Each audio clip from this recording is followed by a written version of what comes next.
Sahana Bhavatu Sahano Bhunaktu Saha Viryam Karavavahe Tejasvinavadhitamastu Ma Vidvishabhai Shanti Shanti Shanti Om Peace Peace Peace Sadguru Shivananda Maharaj Ji Ki Jai Bolo Shri Guru Vishnavananda Maharaj Ji Ki Jai Om Namah Shivaya. So we'll open a message from the Vishnu Devananda Upadesha. Open it random.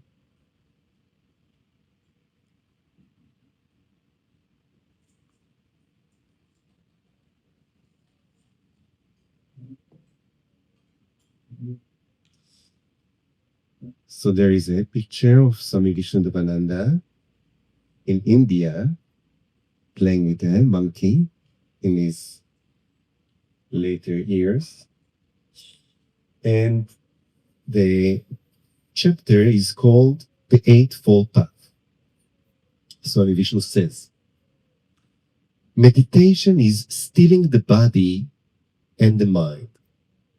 Our body and mind want to be less agitated because agitation brings both physical and mental pain. The first and most important asanas, the meditative postures, are used to still the body and the senses. So Swami Vishnu would always give an example of an itch. You know, if a mosquito bites you, it itches. And this itch urges you to itchy and you don't know these two characters, itchy and scratchy. So itch, creates an urge to scratch. And when you start scratching, it feels very good. It feels very pleasurable.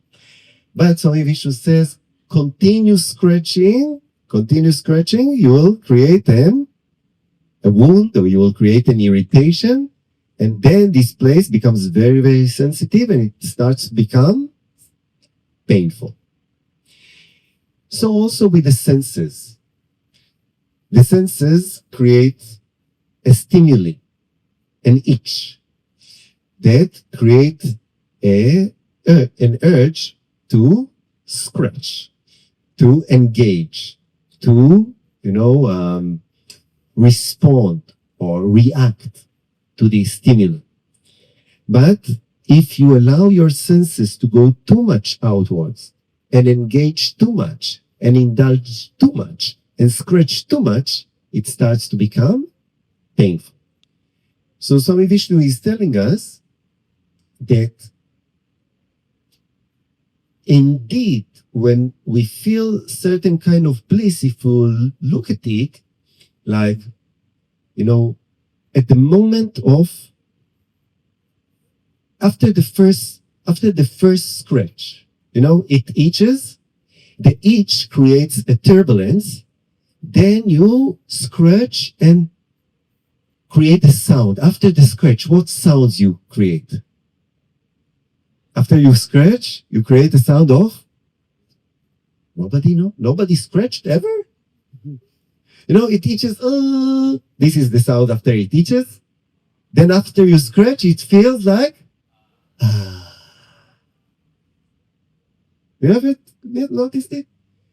The is a sound of, start with R, relief. The H is turbulence. The relief. And so Vishnu says, at the moment of relief, you are relieved of what? You are relieved of what? Of the You are relieved of what? The agitation or the turbulence. And this is the bliss that we want.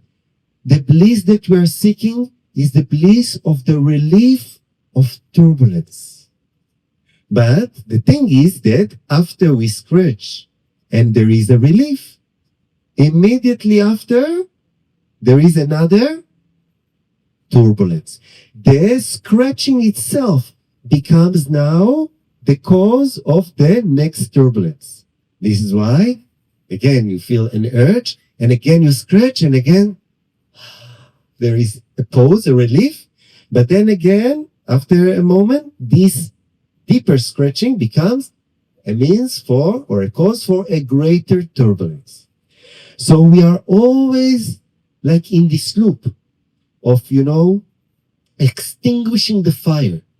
There is an agitation, we extinguish it with a certain means, with a certain cookie, with a certain pizza, with a certain Netflix movie, with a certain something. But then this itself becomes another means for another turbulence. So this is keeping us ever in the loop of reactivity and turbulence, running up always after the eternal bliss, the eternal relief, the eternal peace. But by our very effort to attain this peace, by the very effort to attain this peace, we are creating more turbulence. So Swami Vishnu is telling us, well, if you want this peace, if you want real peace, you have to stop trying to appease the turbulence. You have to stop. And in the beginning, when you stop, it feels that it's going to, it's like a volcano. It starts to build up, build up, build up, build up. You feel that you're going to explode. But if you learn how not to react, but how to slow down, to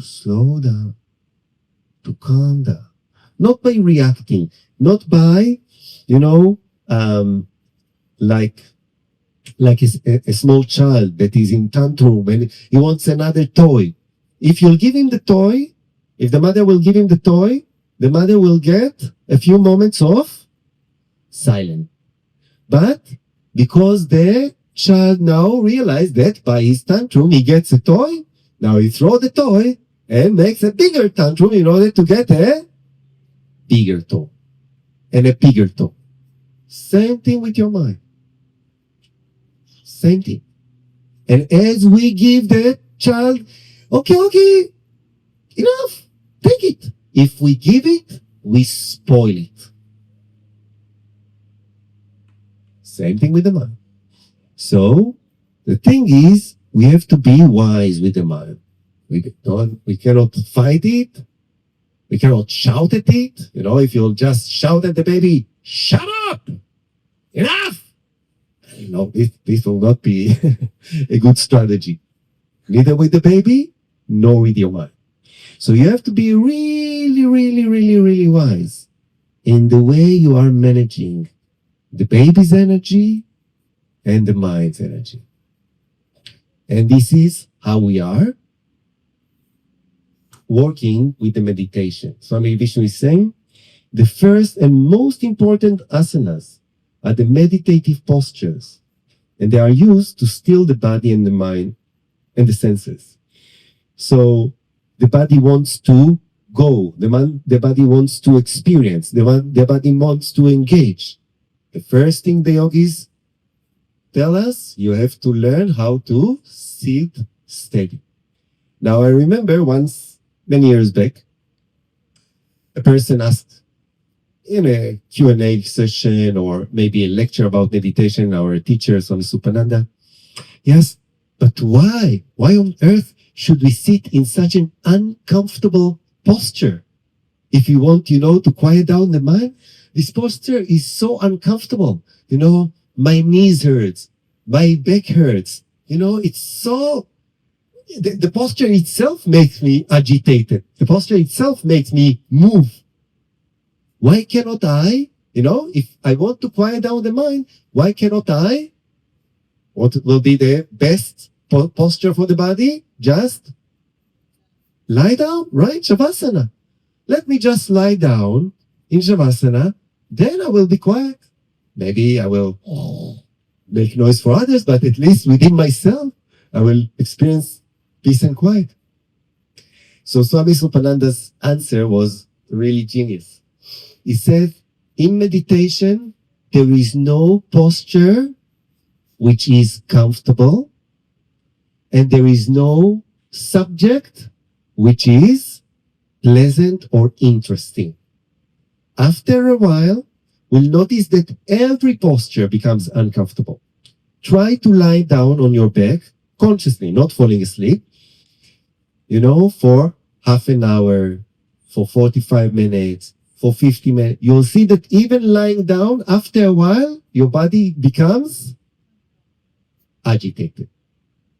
Even lying down, your body will become agitated. And then no matter what subject will you take for your meditation, whether it will be a mantra, you'll think, I feel such, affinity with Lakshmi mantra. Well, repeat Lakshmi mantra. After a while, you feel, I feel more like Durga, After a while, you'll feel, Ganesha. After a while, it will be, maybe Om Mani Padme Om. Then maybe no mantra, just silence. Why do I need all these mantras? These mantras just agitate the mind. No matter what will be the subject of your meditation, maybe tiramisu, whatever it may be. After a while, you want a strudel. After a while, you want to fast. It doesn't matter. The body and the mind are agitated. I always say, you agitate your mind from the outside in the beginning, and after a while, this agitation goes within, and even without any outer stimuli, without any agitation from the outside, the mind and the body are agitated already. The only cure is to bear it. This is the only cure. It's some suffering. There is some suffering in the beginning, but it's like, it's like withdrawal symptoms. If you are trying to, rehabilitate yourself and clear yourself and get clean from any addiction to a substance, what to do? You have to stop, and the body will crave, and there will be like withdrawal symptoms, but you'll have to withstand it. We'll have to bear. And at a certain point, at a certain moment, the craving will start to get peace. The craving will start to calm down. The craving will start to quiet. Same thing with the meditation. So the yogis are not reacting to the agitation. They are not trying to scratch. They breathe into it, and they change the relationship. Before, the stimuli came, and immediately I had to react. Now the stimuli comes, I breathe, I slow, I bear. In the beginning, it feels that it's unbearable. I cannot take it. As you slow down your breath, as you calm your system down, you see that the stimuli try to convince you, react, give me what I want. But as you stay calm, the reactivity stops. There is a saying in neuroscience that, you have neurons, billions of neurons in your brain, and those neurons are working together. When a neuron fires a signal, it creates another reaction in another neuron that also fires. So it says that neurons that fire together wire together. If one neuron says go, and this neuron say yes, then there are more and more connections. There are more and more dendrites that are connecting these two neurons, and slowly it becomes a highway. You know, from a very narrow path, the neurological pathway becomes stronger, becomes wider, and more energy can flow through it. And this energy flowing through this pattern, because it becomes established and wide, becomes a pattern within your system. So if you allow one neuron or one tendency to say something and another neuron to react to it, you create a deep neurological connection. And it's not just two neurons. They allow more neurons to connect to it, and you create a neural net. And again, this neural net now becomes your highway. This is the highway on which your thoughts, emotional reactions, mental reactions will be flowing through. And it will be so easy. There is no resistance there. The energy just flows in this path. But they also say, but neurons that are not firing together, they are not wiring. So this is something, this is something that the yogis were talking about like thousands of years ago. And only in the early 2000s, this idea of what is called neuroplasticity emerged in the scientific world. That indeed your brain is not something that, got structured and never can change. But indeed, neurons can bind and neurons can, disentangle this rasta. It's like a rasta that, bind them together. If you have your hair, once upon a time, I also had hair, in the prehistoric time, I had hair. Now, if you don't comb your hair, your hairs start to create, how do you call it? They start to get sticky. Tangled. And they start to get entangled, they start to get bundles, and you get eventually a rasta. And then if you try to comb your hair with a comb, it's like, there is a resistance. So right now, when we want to do something and we feel that there is a resistance, like, I don't know, I feel a resistance to practice meditation. Why do you feel a resistance? Because there are those neurological rastas in your brain that want to do something else at 6 o'clock. What your neurological rastas want to do at 6 o'clock of most people? Sleep. Sleep is very natural. Sleep is very, it's so early. But, I'll tell you about myself. When I joined the organization, it was very hard for me, very, very hard for me to wake up early, very, very hard. And there was a lot of resistance there. So when we were in the Tel Aviv Center, many years back, about 20 years, something like that, so Tom Ananda, myself, we had a very small room, something like from there to, like this stage, this was our room. We were about 8 guys in this room. 4 on bunk beds, 4 on the floor, in sleeping bags. Anyway, so life was very, very nice until, you had to wake up. And everybody were waking up, but me. I was just, anyway, they have to shower, let me wait.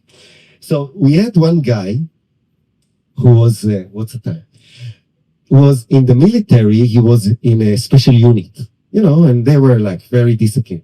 So when he saw me sleeping in, he got really frustrated.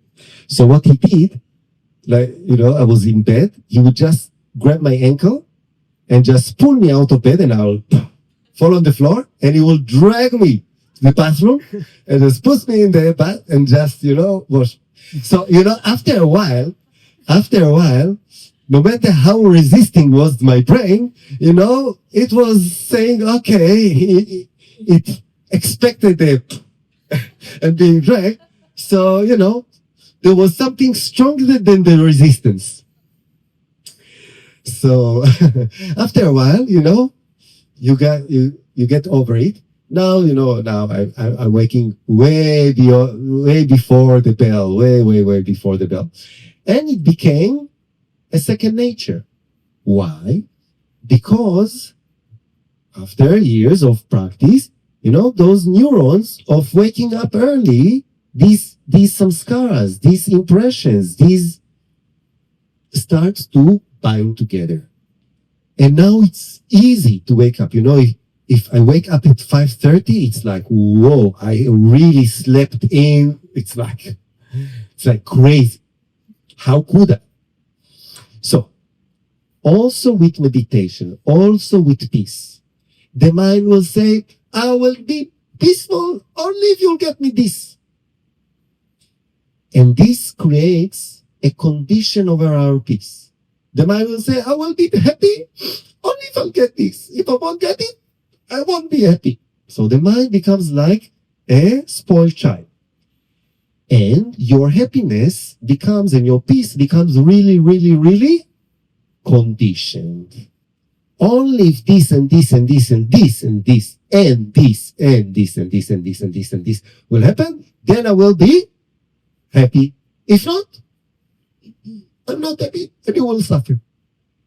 But what we do in meditation is we say, okay, I bear the suffering. I bear it. I'm not playing the game. I will allow myself to learn to be at peace even under the greatest inner provocation. And lo and behold, after a while, this little spoiled little child within, you know what? It starts to get peaceful under all circumstances. And your peace becomes, start with you, UN, UNC, UNCO, UNCON, unconditional. Your happiness becomes unconditional. There are no conditions. Why are you happy? This is the state of my being. I don't have to have stimulus. You see? Right now, we have to have certain stimulants in order to be happy. But these stimulants create the commotion, and then I'm not happy, I'm not. The raga and vesha, the pairs of opposites, the yogis are telling us, sit still. Calm down the body, calm down the mind, calm down the senses. Allow the stimulus to, to pull you, push you, to do things, to avoid things, in order to be happy. See how you are not being pushed or pulled. You learn how to maintain your peace. You allow yourself to maintain your happiness. Now, for some people, if there are no stimulus and there are no, there is no excitement, this leads to, if there are no stimulus and there is no excitement, this leads to depression. If there is no rajas will lead to tamas. So the yogis are telling us, okay, this is natural. And this is why, people are trying to avoid not doing. They are ever doing in order to keep themselves, at least in the rajas, because the tamas is so much more painful. But the yogis are telling us, no. You don't have to rush into the rajas. You have to stay in the stillness but not allow your mind to, get drowned in tamas and depression. You have to learn how to elevate your mind, but in a sattvic manner. So for most of the people, there is either rajas or tamas. Most of the people don't really know what sattva is. And this is what meditation allows us to know. Vamos,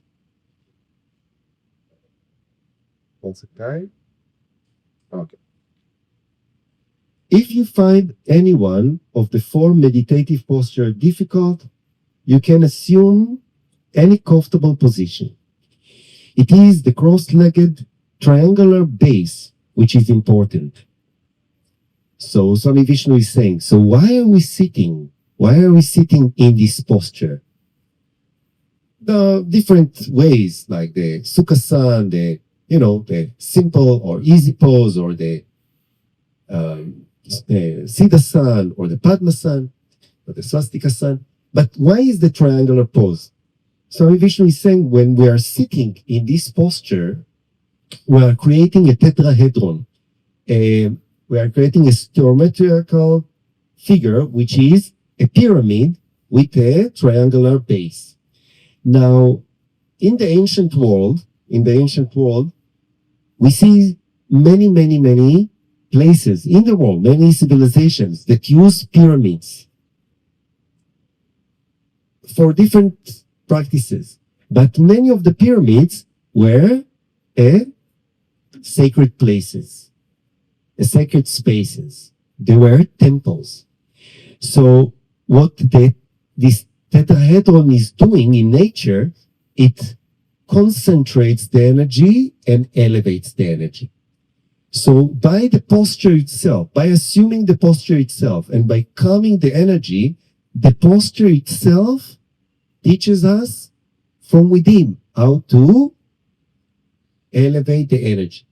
So when the yogis are calming down the energy, usually when the energy is calmed down, this energy will also drop down. And this will lead us to the abyss of depression. But in yogic practices, when we are steadying the body through different mudras and different bandhas and different locks, we are encouraging the energy in a very soft manner to start flowing upwards.